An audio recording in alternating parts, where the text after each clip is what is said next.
ಸಚಿವ ಜಾರ್ಜ್ ಒಡೆತನದ ಕಾಫಿ ತೋಟಕ್ಕೆ ಬಂದೂಕುದಾರಿಗಳು ಎಂಟ್ರಿಯನ್ನು ಕೊಟ್ಟಿದ್ದಾರೆ. ಬಂದೂಕು ಹಾಗೂ ಮಾರಕಾಸ್ತ್ರಗಳೊಂದಿಗೆ ತೋಟದಲ್ಲಿ ಓಡಾಟ ಮಾಡಿವೆ. ಜೂನ್ 17, 21 ಹಾಗೂ 22ರ ಮಧ್ಯರಾತ್ರಿ ತೋಟಕ್ಕೆ ಇವರ ಪ್ರವೇಶ ಆಗುತ್ತೆ. ತೋಟದ ಭದ್ರತೆಯ ಬಗ್ಗೆ ವ್ಯವಸ್ಥಾಪಕರಲ್ಲಿ ಈಗ ತೀವ್ರ ಆತಂಕ ಇದೆ. ಮಲ್ಲಂದೂರು ಸಮೀಪದ 700 ಖಾನ್ ಕಾಫಿ ತೋಟ ಅದು. ಆ ಕಾಫಿ ತೋಟಕ್ಕೆ ಈ ರೀತಿಯಾಗಿ ಅನಾಮಿಕರ ಎಂಟ್ರಿ ಆಗಿದೆ. ಚಿಕ್ಕಮಗಳೂರು ತಾಲೂಕಿನ ಮುತ್ತೋಡಿ ತಪ್ಪಲಿನ ಮಲ್ಲಂದೂರು ಆ ತೋಟಕ್ಕೆ ಎಂಟ್ರಿಯನ್ನು ಕೊಟ್ಟಿದ್ದಾರೆ. ಅನಾಮಿಕರ ಅನುಮಾನಾಸ್ಪದ ಓಡಾಟ ಇದೆಯಲ್ಲ, ಅದೆಲ್ಲವೂ ಕೂಡ ಈಗ ಸಿಸಿಟಿವಿಯಲ್ಲಿ ಸೆರೆಯಾಗಿದೆ.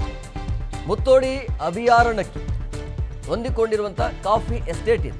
ಸೊ ಅಕ್ರಮವಾಗಿ ಕಾಡು ಪ್ರಾಣಿಗಳ ಬೇಟೆಗೆ ಬಂದಿದ್ರ ಅನ್ನುವಂಥ ಅನುಮಾನ ಇದೆ. ಸೊ ಕಾನೂನು ಬಾಹಿರ ಚಟುವಟಿಕೆ ಇವರ ಕಡೆಯಿಂದ ನಡೀತಾ ಇತ್ತು ಅನ್ನುವಂಥ ಶಂಕೆ ಕೂಡ ಇದೆ.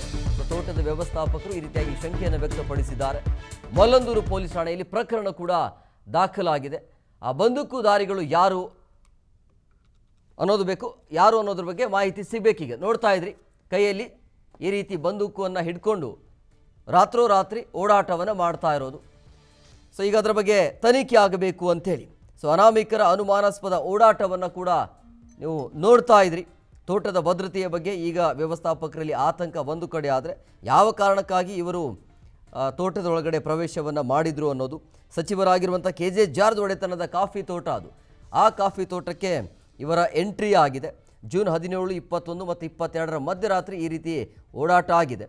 ಸಹಜವಾಗಿ ಅನುಮಾನ ಇದೆ ಇವರ ಒಂದು ಚಲನವಲನವನ್ನು ನೋಡ್ತಾ ಇದ್ದರೆ. ಸೊ ಯಾವ ಕಾರಣಕ್ಕಾಗಿ ಅಂದರೆ ಅಕ್ರಮವಾಗಿ ಕಾಡು ಪ್ರಾಣಿಗಳ ಬೇಟೆಗೆ ಏನಾದರೂ ಬಂದಿದ್ರಾ ಗೊತ್ತಿಲ್ಲ, ಈ ರೀತಿಯ ಅನುಮಾನ ಇದೆ.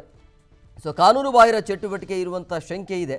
ಸೊ ಹಂಗಾಗಿ ಇವರನ್ನು ಹುಡುಕುವಂಥ ಪ್ರಯತ್ನ ಆಗ್ತಾ ಇದೆ.